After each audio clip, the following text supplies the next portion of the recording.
And we're starting off with NXT, and Becky Lynch shocked fans when she showed up on the Gold brand recently, setting up an NXT Women's Championship match with Tiffany Stratton. That title match took place on this week's show and was rightfully in the main event, and the fans were immediately on Lynch's side with chants of "Welcome back" directed at the man. Despite Stratton taking the early advantage, it was Lynch who would emerge on top, as the finish saw Stratton miss her moonsault and Lynch get the manhandle slam for the win and the title. Becky Lynch has done plenty on WWE TV already, from main eventing WrestleMania to topping WWE merchandise charts, but she never had held the NXT Women's Championship up until this week. This win also makes Lynch the fourth and final horsewoman to win the NXT Women's title, with Charlotte Flair winning the gold in 2014 and 2020, and both Sasha Banks and Bayley winning in 2015. This marks Becky's first title win in over 700 days, with her previous win coming at SummerSlam 2021 when she destroyed Bianca Belair, and she can now be considered a Grand Slam champion. Only time will tell what's next for Lynch, as NXT No Mercy is coming up on September 30th at the Mechanics Bank Arena in Bakersfield, California, and fans can expect the man on the show. But why did Lynch win the title this week? Well, it's no secret that WWE wants to elevate NXT ahead of the negotiations over broadcasting rights to get the most money for the show. WWE wants NXT elevated to the level of Raw and Smackdown, and the belief is that main roster talent appearing on the show will help boost the ratings. As for Stratton, her loss this week may be a blessing in disguise, as the popular NXT superstar can now make appearances on Raw in her efforts to regain the title from the man. This would culminate in Stratton getting the win and the title back at a major WWE Premium Live event and helping establish the young star in front of a main roster audience. But what do you make to Lynch's win and the idea of a main roster talent coming to NXT? Is it helping the NXT stars to work with veterans, or is it stealing their limelight? Let us know in the comments. Now, last week's NXT went off the air with a brutal segment as Bron Breakker attacked Von Wagner in the closing moments of the show and attacked Wagner with some steel steps. There have been conflicting reports about this spot, with some stating Wagner was legitimately injured and the spot didn't go to plan, while a fan-recorded video seemingly shows the steps never collided with the superstar. Whatever the case may be, WWE provided an update during this week's NXT. It stated, "Von Wagner has been diagnosed with a minor skull fracture. Thankfully, Von Wagner was able to move at the last moment to take away the full impact. However, due to his history in brain and skull surgeries, his return has yet to be determined, and he's being closely monitored by leading specialists and medical staff." During this week's NXT, Baron Corbin initially seemed disgusted by Breakker's attack before revealing a sinister smile and touting the post-match incident as freaking awesome, in his words. When Breakker confronted Corbin in the ring, though, he asserted that his actions weren't intended to gain Corbin's approval, but was rather simply an attempt to end Wagner's wrestling career. Corbin reminded Breakker that he knows a thing or two about ending careers, as he defeated Kurt Angle in the Olympians' final match, and went as far as to say that Breakker should desire to respect him. Firing back, Breakker challenged Corbin to a match at No Mercy, threatening to destroy Corbin in the same fashion he did to Wagner, and Corbin delivered a slap, saying Bron has a lot to learn still. As the two brawled in the ring, security rushed down to pull them apart, and fans can expect a hard-hitting match in Bakersfield on September 30th.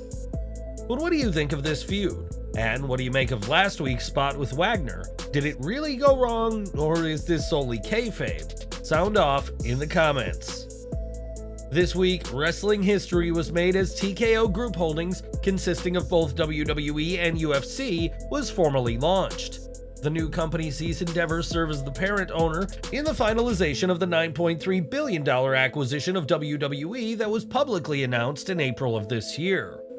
In this new venture, Endeavor will retain a 51% controlling stake, while existing WWE shareholders will hold a 49% interest, considering full dilution, and fans can find out more at tkogrp.com. Yesterday saw key figures from WWE, UFC, and Endeavor at the New York Stock Exchange, including Vince McMahon, Dana White, Endeavor's Ari Emanuel, Triple H, and WWE CEO Nick Khan. The ceremony also saw a new custom championship belt be revealed, with both WWE and UFC in the side plates and a big TKO logo in the center. Already, stock in the new company has been strong, with shares commencing trading at $102 per share, and after reaching a peak of $103.81, concluded at $103.05 a share. It wasn't long ago that the idea of WWE and UFC under the same corporate roof seemed impossible, as they were once competition in the same highly competitive market. Now though, the two companies are allies, and when ESPN's Mark Raimondi spoke with Nick Khan and UFC COO Lawrence Epstein, the pair painted a clearer picture of the power dynamic from now on. Rather than being UFC's president, Dana White will now be UFC's CEO and very much still in charge, while Triple H will remain as the WWE head of creative and chief content officer. Khan emphasizes that UFC fighters will remain focused on their UFC career, as will WWE superstars be fixated on their own work, but acknowledge the potential for crossover opportunities. Khan said that once a UFC fighter's career in the octagon is over, they could find extended opportunities in WWE, something we've already seen from the likes of Ronda Rousey and Brock Lesnar. Current UFC star Israel Adesanya has expressed interest in becoming part of WWE once his MMA career concludes, and Conor McGregor has often teased making the WWE jump. Khan believes Vince McMahon started thinking seriously about Endeavor UFC as a partner when he attended UFC 256 in July of 2022 in Las Vegas, which he attended with Khan, Triple H, Stephanie McMahon, and Pat McAfee.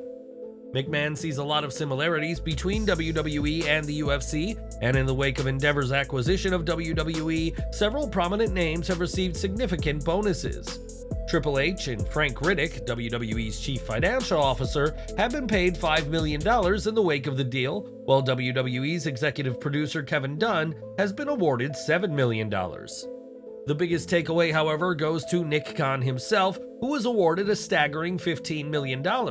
Not bad for someone who's been with WWE for a relatively short period of time. When not counting his millions of dollars he made yesterday, Khan sent a message to WWE staff and started by confirming the closure of the merger. Khan thanked everyone for their hard work and commitment that helped WWE reach this historic day, and said that more details will be forthcoming soon enough. Khan said that in the meantime, each department will be contacted about new policies, and said that while mergers can lead to uncertainty, they will preserve the special culture that exists in WWE. The letter also ensured employees that management will continue to communicate throughout the transition period, and all of this history-making comes at a time of uncertainty for WWE's TV rights. PW Insider reports that while Raw and NXT will likely stay on the USA Network, Smackdown could leave Fox, and that Amazon and Disney are the two frontrunners to possibly pick up the Blue brand if this happens. What's your take on WWE and UFC's big merger? Are you hoping to see a lot of crossover stars? Sound off in the comments to let us know what you think. One name who could be in WWE's future is CM Punk, as there has been speculation that he could make a return to the company, something he attempted to do last year. When Nick Khan was asked about Punk and the company's potential interest in him, the WWE CEO remained coy and said, "Listen, we only have respect for Phil. We appreciate his run here. We appreciate what he did and tried to do with the UFC. Not many people can actually get in there and do what he did, so when we have respect for Phil, we wish him nothing but the best." Whether Khan personally is interested in bringing Punk back, that's difficult to say, but in a week of history being made, we know to never count anything out. It's been close to 9 months since Mandy Rose was released from WWE, and her shocking exit from the company came just one day after she lost the NXT Women's title to Roxanne Perez. With the fortune that Rose has been making with her subscription-exclusive website, Rose has no need to wrestle again, financially speaking, but an in-ring return may indeed be happening. During a Q&A on Instagram, Rose was asked if she will wrestle again and said, "It's funny you asked, your girl may or may not be a free agent very soon." Until this week, Rose had not commented on the possibility of wrestling again, and if she is to compete again, it likely wouldn't be for WWE as long as she has her website. The week after her release from WWE, Deonna Purrazzo invited Rose to join Impact Wrestling, which is home to many ex-WWE talent, including Mickie James and current Knockouts champion Trinity. As to whether Mandy Rose will become an Impact Knockout, or if her future resides somewhere more elite, time will tell, but it may not be long before we see her back in the ring. On this week's Raw, Nia Jax made her return to WWE, attacking both Raquel Rodriguez and Rhea Ripley in the closing moments of the show. The Irresistible Force certainly made an impression upon her return, and expect to see plenty of Jax in high-profile situations. WrestleVotes reports that Jax is now listed as the number 2 heel on Raw's women's roster, only behind Ripley herself, and has replaced the team of Trish Stratus and Zoe Stark in the spot. While Jax is back with WWE, there was a time when she was considering joining AEW, as she said during a KNS virtual signing earlier this year that she would be exploring new things in wrestling and that AEW was on her list. Had Jax gone to AEW, she would have been able to reunite with a good friend and reigning AEW Women's World Champion Saraya, and would have been able to work alongside fellow powerhouse Nyla Rose. Instead, Jax is back with WWE on a full-time basis, and it'll be a long time before she even has a chance to become All Elite, but we know to never say never in professional wrestling. Jax's return hasn't gone down well with fans, who claim that she is an unsafe worker, and all this talk even resulted in Kairi Sane's name trending on Twitter. Sane and Jax were involved in a spot in 2020 that resulted in the Pirate Princess having a deep laceration, but contrary to what fans may choose to believe, the matter wasn't Jax's fault. Responding to an account asking fans what they think of Jax's return, Asuka defended her colleague, saying that the question is rude and bullying, and said that she will fight the society for Jax. When a fan made reference to Sane, Asuka pointed out that Kairi has never blamed Jax for the injury and questioned why fans are acting like they know better about what happened than those two who lived it. Jax has more than her share of haters who are ready to blame her for matters that those involved have made clear weren't her fault, as they refuse to give her a chance now that she's back in WWE. Over the past few years, there's been a lot of changes to WWE both on and off screen, and it seems many of those haven't sat right with Drew McIntyre. During Raw Talk, McIntyre spoke about his perspective on the current state of Raw and said that there are some things that need to be corrected. He explained, "I don't know if this is the forum where I reveal everything going on in my mind. I'll just say there's a lot of wrongs that need to be righted around Raw right now.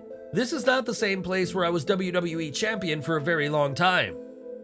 It's notable that McIntyre referenced his time as WWE champion, as it's been over 2 years since he last held a world title, and fans have been left wondering if he will hold championship gold again. Speaking about next week's match with Jey Uso, Drew said he intends to relish every moment of his battle, someone who he has had issues with ever since the former right-hand man came to Raw. WWE has been teasing a heel turn for McIntyre, who has been growing increasingly frustrated, and whether he turns or not, McIntyre has plans to right certain wrongs about Monday Night Raw. At TNA Turning Point 2007, Samoa Joe was supposed to face Scott Hall, who no-showed the event, supposedly due to a health issue. On the broadcast, Joe would rip into Hall, TNA, and Hall's best friend Kevin Nash in a shoot promo that wouldn't go down well with Big Daddy Cool. On his Click This podcast, Nash recalled being friends with Joe at the time and confronted Joe backstage after the promo, asking if Vince Russo, a TNA writer at the time, was behind it. Joe smirked before saying what he said about Hall was all him, so Nash slapped him, and after Joe didn't go down, Nash slapped him again. Once more, Joe just stared at Nash, and it was Jeff Jarrett who broke up the fight, and Joe, feeling awful in hindsight for what he said on the broadcast, apologized to the TNA roster the next day. On the podcast, Nash commended Joe for realizing he had gone into business for himself, and that the two have a mutual respect, and we wonder if Joe had any flashbacks to what happened at Turning Point during what happened last month at All In. It was in July that Vince McMahon underwent a life-altering 5-hour major spinal surgery, but if the chairman has proven one thing in his life, it's that it's hard to keep him down. This week, it was reported that McMahon is back from his medical leave and made changes to this week's Raw, but the chairman has been making changes as early as last week's Smackdown. One anonymous WWE talent who reached out to Fightful Select stated that McMahon was calling in changes to minor details to last week's Smackdown, in addition to this week's Raw. There's no word on what changes McMahon made to Smackdown, but it was reported in August that WWE talent thought his medical leave would not last long, which has proven to be the case. As for Raw, the biggest change made was that multiple segments had time cut to make sure the main event between Rhea Ripley and Raquel Rodriguez had a lot of time to shine, in a call that's been described as for the better. It was added that both McMahon and Triple H made changes to this week's Raw, but McMahon was not present at the show and has instead been making changes remotely. With McMahon no longer the sole owner of WWE, it'll be interesting to see what the future holds for the billionaire, but he won't let this spinal surgery hold him back from making changes to TV. More from Raw, as Matt Riddle wasn't part of this week's show, and while many believe it was due to his incident at JFK Airport, that reportedly isn't the case. According to Dave Meltzer, Riddle's Raw absence was due to a combination of health issues, a double ear infection paired with bronchitis. This was confirmed by Anthony DiBlasi of The Don Tony Show, who stated that Riddle had sustained an inner ear infection that exacerbated over the last week and was notably irritating Riddle during his trip to India for WWE's Superstar Spectacle. As of now, it'll take a minimum of 2 to 6 weeks for Riddle's ear infection to clear out, and it was this, in addition to Riddle's bronchitis, that prompted WWE to pull him off the road. As for the incident at JFK International Airport, WWE is said to be investigating the matter, but no matter what comes from that, don't expect Riddle on TV for the next couple of weeks. Back to NXT now, as Wes Lee continues to reel from losing the NXT North American Championship in July, and Lee's attempts to become a champion haven't worked so far. On this week's show, Lee lost to Ilya Dragunov in a match that will see the Russian challenge NXT champion Carmelo Hayes, and what may have been Lee's final match on the Gold brand. Backstage, Lee returned to the locker room and it appeared that he was quitting the show as he took his things, cleaned out his locker, and left. This is quite the surprising twist in Lee's story, given that he has had a great singles run in NXT, something fans thought would not happen following the release of his tag team partner, Nash Carter. As to where he goes next, it could be on the main roster, or he may find himself back among the Gold brand roster, but we'll just have to remain tuned in to see where this story goes from here. In 2016, Cody Hall, the son of Scott Hall, would suffer a severe neck injury, and while he would make a return to the ring, it's been years since he last competed. For all intents and purposes, it appears the second-generation wrestler has retired from in-ring competition, and Kevin Nash is blaming this situation on the Young Bucks. Stating on his Click This podcast, Nash blamed the Bucks on ending the career of his best friend's son, stating, "He's 6'10". If he wouldn't have caught one of those Young Bucks that broke his neck over in Japan, if he just olayed and let the guy bounce off the concrete, he'd probably be in the business somewhere working.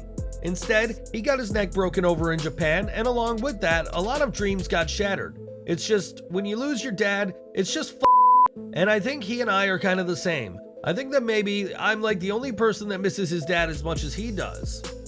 The spot in question took place in Japan in 2016 and saw the Young Bucks diving off a balcony onto numerous wrestlers, including Hall. Hall was knocked out during the move and had previously competed for New Japan, DDT Pro Wrestling, and Pro Wrestling Noah, as well as being part of the Bullet Club. As far as Nash is concerned, it's the AEW EVPs who are responsible for Hall's career seemingly being over, and while it's sad to see his in-ring tenure cut short, it goes to show how unpredictable pro wrestling can be. More from NXT now, as next week's show will see champion versus champion action, as North American champion Dominik Mysterio will face NXT champion Carmelo Hayes. No gold will be on the line, but a win for either man will help build momentum leading into NXT No Mercy, and who do you hope to see stand tall on next week's show? And we're ending with Jojo Offerman, who lost the love of her life, Wyndham Rotunda, last month at the tragically young age of 36. In her first public comment since the passing of the man known as Bray Wyatt, Offerman spoke about how much it hurts to lose her fiancé and father of her children, calling Wyndham the kindest, funniest, most caring man in the world. In response, the WWE family have shown their support for Jojo, with Samantha Irvin saying she'll never stop praying for Jojo's peace, and Bayley simply saying, "We love you so much." That sentiment was shared by the likes of Nia Jax and Zelina Vega, who added that she is here for JoJo in any capacity that she needs. This is an incredibly difficult time for JoJo and her family, and we'd like to join these superstars in sending our very best to JoJo at this sad time.